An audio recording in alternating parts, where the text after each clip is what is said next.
Hi, everyone. It is Acquilus and Julie from CBM-Global with an overview of things that you need to think about as you work on developing a project design. Who are we? I'm Acquilus Barasa, and I work with the CBM-Global Monitoring, Evaluation, Accountability, and Learning team. I'm a Black African man. I'm based in Nairobi, Kenya. Over to you, Julie. I'm Julie Smith. I'm a white older woman based in Melbourne, Australia. I work for CBM Australia's Program Effectiveness team. And Acquilus and I have been working to ensure that CBM Global, particularly our country teams, our partners, our member and technical teams, have good guidance around project design. So project designs are simply more, doing a project design is simply more than filling out a template. It's a process that requires input from everybody involved in the project right from the start so that everybody's got a stake in the planning. Often people think about a project design process as something that is a bit daunting and a bit scary. And so what we are hoping to do is to make sure that this overview covers things that will help you feel more in control of the project design process. So if you're new to CBM, or for example, if you need a bit of a refresher, or if you need to explain to partners what's expected around project design, this is a way of giving you a bit of an overview of all the things you have to think about before you even start writing that form. So we hope that this series of presentations will give you a little bit, help you feel a little bit more in control of the process. The purpose of this series of trainings is to help you think through the various components in project design. The main emphasis here will be what to do before you start writing that project design form. So in this video, we will outline all the things you need to think about to prepare, and we'll unpack all the different processes. In the next presentation, we'll talk about running community consultations and how this can help you inform your planning. Then the following presentation will show you how you can develop a theory of change, something that a lot of people are a little bit scared of, including me before. and how that can help you think about things like assumptions, risks, inclusion, gender, and sustainability. Then we'll show you how to move from that to developing a log frame and thinking about the coherence of your log frame. Then there's a final presentation that will help you talk through some tips and tricks for completing that detailed project design form. Yeah, so this is the first of a video of 4 video presentations which you can access. Sometimes you can think about a project design process as a bit like going on a picnic with your friends. So, you know, me and Acquilus, we get in a big car. I've never really driven that car before. Well, I've driven it once, and you got a bunch of rowdy friends in the back, and they're all in the back, and they've all got different ideas of what they expect from this picnic day. And you're all hoping that you're going to arrive at that destination, and everybody will have a good time, and everybody will feel satisfied, and everybody's bought different things for lunch. Sometimes you might have a very strong partner, so they might be the one who up the front driving the car, and you're actually CBM sitting in the back. Other times you might have a less confident partner. They might be driving, but we make sure that they've got their learner plates on.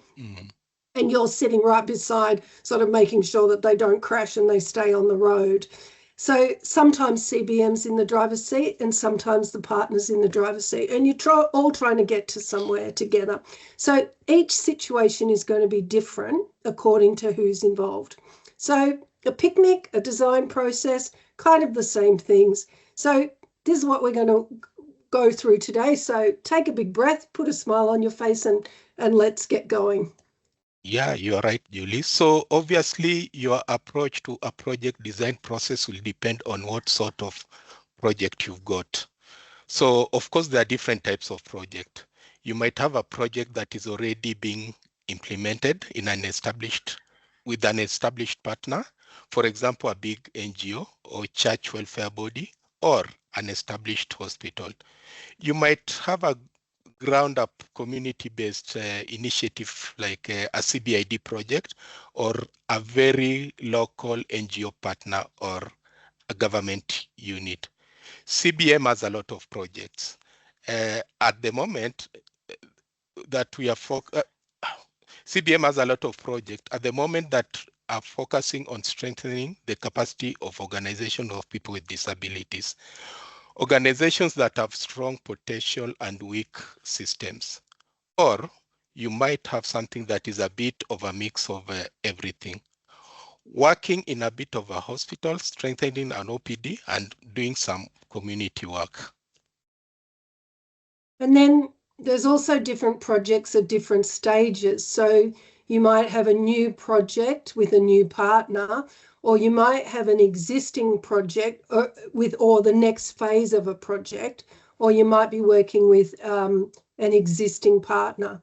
The other thing that sometimes that CBM has is a project where you've won a bid from an international donor who has very specific things that they want you to deliver and very tight criteria. So projects obviously differ. It all begins with a project idea. If you haven't got a project idea that aligns with your country's strategic plan and that has not been approved by a member team or a funding team, then you shouldn't proceed. A project idea for a big project requires sign-off from your country coordinating forum, but otherwise from your country management team. It might be a model that CBM wants to try, an idea that comes from an NGO that they present to you, or it might be something that one of the technical teams want to progress, or it might be an idea that builds on something that's already been happening in your country and is seen to be working. So to progress an idea from an idea to a design, you need to be clear on the design process workflow. So this is something that sits on the CBM Global online portal, the Go portal. So you need to fill out the project development plan. And there's a process workflow there as well. But what we're going to talk to today is much more than that. I think the first thing to emphasize is that preparation is so important. Often that doing a project design is stressful for people because they haven't thought about all the things that are involved. Why? Because if you haven't got your timeline right, then you have to rush through consultations or rush through negotiations with a partner. And one of the reasons why people find it stressful often is because they haven't allocated any budget for the design process. You don't need a lot, but you do need some if you're going to do it well. So budget can either come from your country team operational budget, or you might use a chunk of a couple of budget lines from a previous phase of a project and use them there. So I hope you're not going to be shocked at this, but Acquilus and I sat down and we wrote down everything that needs to be done in the project design process, and this is it. I'm not going to read it all out here, but we will put the list of things for anybody who's using a screen reader in the video description blocks below. But what we're going to do now is talk quickly through all these things, and it will make you realize that there's a whole lot of subtasks that are not detailed in CBM's project development plan that you have to think through. So if you're intentional about addressing these, you'll have a better project. So let's have a go at this. So everything that needs to be done. So Here's the first group. So the project idea approval, having some partnership conversations, the partner assessment, I'll talk about that in a bit, the project development plan, we've already mentioned that, and a stakeholder engagement plan. Okay, so one thing I want to highlight here is that partner assessment plan, the one that's sitting there on a bit wobbly. So this sits outside the actual process of designing a project, but you either have to do it before or at the same time as a project is being developed. And CBM has a tool that involves a two-step process for the partner capacity assessment. Firstly, to work out if this is a sort of organisation that we want to collaborate with, and then if we do intend to fund them as part of a project, we do a partner capacity assessment to understand a potential partner's strengths, their weaknesses, things like due diligence, risk, regarding things like funding. And a partner capacity reassessment has to be done every 3 years once we're providing project funding for that partner. So let's look at the project idea. As we said, it's simply a concept that you want to do. It should be short and clear. You might have already spent time consulting with a partner or a community to get this developed. You might want to do more detailed consultations later once the idea is approved. The idea shouldn't be 16 pages. No. It shouldn't have really defined result areas. It should be a 2 of 4 pages description of what you want to do. You are wanting to. Sorry. Yeah, that's right. So it should be short and snappy. Yeah. The second step is the project idea approval. So this gives a green light to develop the project further. So it means that the member team is interested and prepared to commit the funds should the full project design be acceptable. You don't move forward without that. Okay, now we are presenting this in groups, but it is not a super tight, strict order. You might find that you would do some things before others. So we are not saying this have to run in this strict order, but these are the things you have to think about.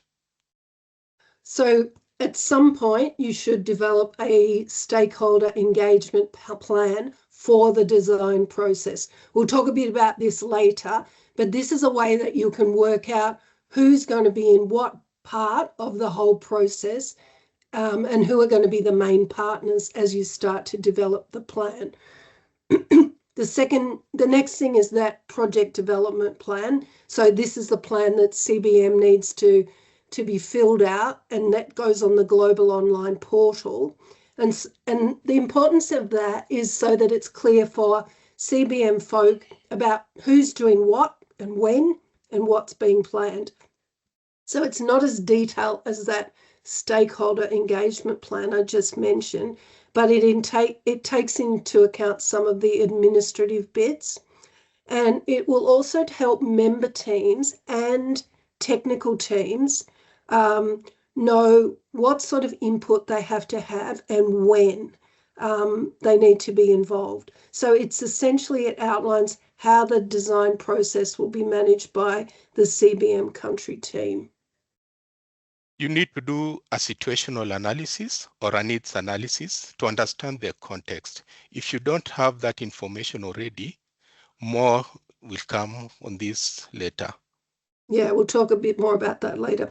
And you also have to review learnings from the last phase. I mean, this sounds obvious, but you have to kind of formally think, what are similar projects that we've done? What are mistakes or things that didn't work well in those past projects?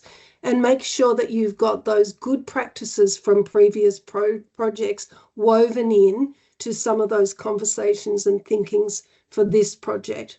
So And not just things that CBM have learnt about from your projects, but what are you learning from other organisations in the sector who are working in similar contexts? Then you might trans sort of broad community consultation workshops, or a few of them that captures different people's opinion. More will come on this later. Yeah, so we'll talk about those community consultations. So after you've done a community consultation, then a few of you, and this is going to be probably the main implementing partners in a smaller group, you're going to really refine and make choices from the things that have come out of the consultation about what you're really going to do with the money that you've got to spend and the time. So you have to think there about the right target group and the scope of what you can do with the budget that you're going to have. Yeah, you'll also then want to identify what technical input you need. If you don't know enough about, for example, mental health or about livelihoods, you need to identify who you will need help and make sure you know you will need them and when. With this smaller group, you start to develop up your theory of change. This will also come later in details. Then you should be thinking about things like safeguarding, gender, disability inclusion, sustainability, and only then you start to write the design document. From there, you start developing your log frame, thinking about activities, the staging of those, and getting your technical review done. You review the design document and you get others to review that. So that might be your partner, your country team, the member team that is funding you, the technical team that is already had input. And then developing the draft M&E plan, getting the project approved, and going through that process on Global Online, getting the contracting happening, an inception or a kickoff. Yeah, so you get the contracting happening, and then you get a kickoff workshop, or some people call that an inception workshop happening, and then ta-da, the project begins. Yep. So that's what you have to plan for.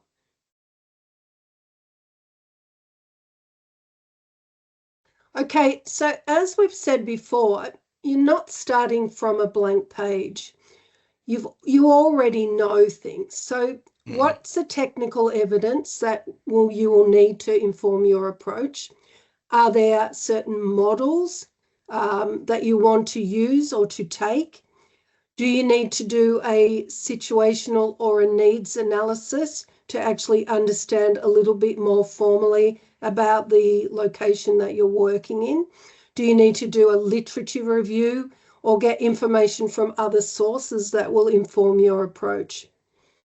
Has there been any, for example, a gender or disability, or as we say, a GEDSI or a GEDSI analysis done for similar projects in the country that you work or in a similar location that will help inform what you do? Do you need to do one for this project? They're the sort of questions that you need to ask. You also need to have some idea of the overall budget, time frame, and target area so that you're not scoping out something that's way too big and can't be funded. You'll also have done a partner assessment, and from that, there might be some action plans for the partner that CBM has committed to. So here are two posters that I drew showing a project design process. So in the first one, CBM is driving and the partners are all asleep in the back, or they're, looking at their phones, or they're just giving little tidbits. That's not what we want. That's not what we want a project design process to look like. What we want is co-creation, as we say. So we want something like the second one. We want a project design process to look more like, a musical group where, here you've got the partner playing, what's the partner playing? The guitar, CBM's playing the drums, and the OPD's playing the little flute. You're making a beautiful performance together. So that's the way that it needs to look. It's really important to have those partner conversations about what CBM's expectation is for a project that's being developed or that we're about to fund, and something that we want to do together with this partner for 4 years or so. So so have those conversations where you're talking to the partner about what are your expectations, what are our expectations for CBM as a donor, as an organisation that promotes disability inclusion, what models do we want to test and try, what approaches are going to be possible in this location, and what can we bring as CBM Global. Also, what are the things that we won't do? For example, what are the parameters within our CBM country plan? For example, we're not going to set up orphanages, but we might want to be promoting disability inclusion in education. So it's those sort of things that you need to discuss with a new partner. So it's important that partners are clear about this. And it's the same sort of thing. What expertise does a partner bring? What resources do they have in terms of money, networks, staff, officers, expertise? What do they want to get out of this partnership that they're going to be setting up with CBM? What opportunities do they want to explore? So it's important to have these conversations so it's not just CBM sort of imposing their top-down expectations on a partner. How can the partner and CBM best work together operationally, in terms of how to manage logistics and timing and money, but also strategically, so that bigger picture. And so we don't like orphanages. Are there any deal breakers or things that the partner definitely doesn't want to do? So these are important to make sure that those conversations are two-way and not just top-down. Also, if OPDs, organisations of people with disability, are part of that implementing group within a project, have conversations. What are their interests? What are their opportunities that we can build on? Don't go in just saying, what do you need from us? So what resources do they have in terms of expertise, connections, ideas, and what approaches work for them? I think we both realise, Acquilus, that often OPDs have had some bad experiences from working with different organisations. Often it can be very top-down or sometimes very tokenistic. You just roll in the group of OPDs just to do a presentation, pay them and say goodbye. So have those conversations about ways of working. What's the best way of working with them so that it's going to be inclusive and accessible? What sort of things do they need from us in terms of inclusion? And then often you're working closely with government. So if you are trying to work with government, what ways could the project extend or contribute to existing government policies? Often you find, and you probably find that in Kenya where you work a lot, Acquilus, is that government often, especially local government, often have really good policies, but they don't often have enough budget or manpower to actually roll those things out. So have those conversations with government about what sort of things would you want a project to extend or amplify, and what resources can government bring, for example, community health workers or community volunteers. What approach would work best? So these are the sort of conversations that you need to have as your foundation for what we call co-creation. Thank you, Julie. So there's one thing that CBM really thinks it's important, and that's about taking a right-based approach, both in the project that we design, but also in the process. So our project has to be inclusive. So always remember that. But our project design process has to be inclusive as well. So make sure you have put the time and possibly the budget into making sure that your design process is accessible. Yeah, so often as you're planning out a project design, you actually, you get your nice Excel spreadsheet and you write everything that you had to do, now that we've showed you some of the things that you have to do, and you think about it in nice, neat rows. But you got to remember that actually the project design process usually looks like this. It is generally a little messy process. It is never really goes to plan. You have to prepare, but also be prepared to be flexible and do things to not roll out in the way that you initially planned. So the project design process is messy, but if you go in there with the right attitude, it can be a fun process. Oh, yeah. So think picnic. Yeah. Think picnic, not stress.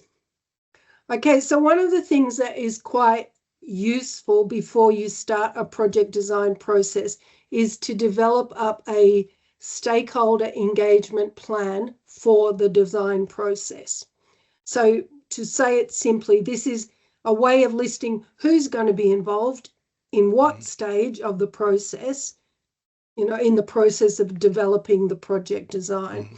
So you might have a partner who's very strong and you can give this sort of thing to them and they will kind of do this. So they will be organizing all the things in the design process, so they're driving the car to the picnic. So it's the partner who's leading all of this. So that's what you have to work out. So for example, who's going to be most involved in writing the project design? So that might be CBM or it might be the partner. Or if there's a main OPD, how are they going to be involved? What sort of consultation, for example, do you want from government people or from community people? So I'll give you an example. Here's an example of a project that we'll use during this presentation. It is a sort of general community-based inclusive development project. So we list down all on the left-hand side, the different people that we want involved in different ways. So let's look at partnership scoping. That is about the main organizations that are going to be involved in the project. And so both of these partners will also be involved, of course, in wider consultation. And also in smaller working teams, we also make sure that CBM technical team is included here. We then detail who's gonna lead on coordination of the document writing and who's gonna do the document review. So something like this is quite useful at the start, and it can be part of your project development plan to think, okay, from who do you want to have input and when? Yeah, so the next stage of the process is usually then about kind of throwing your net out to the wider community.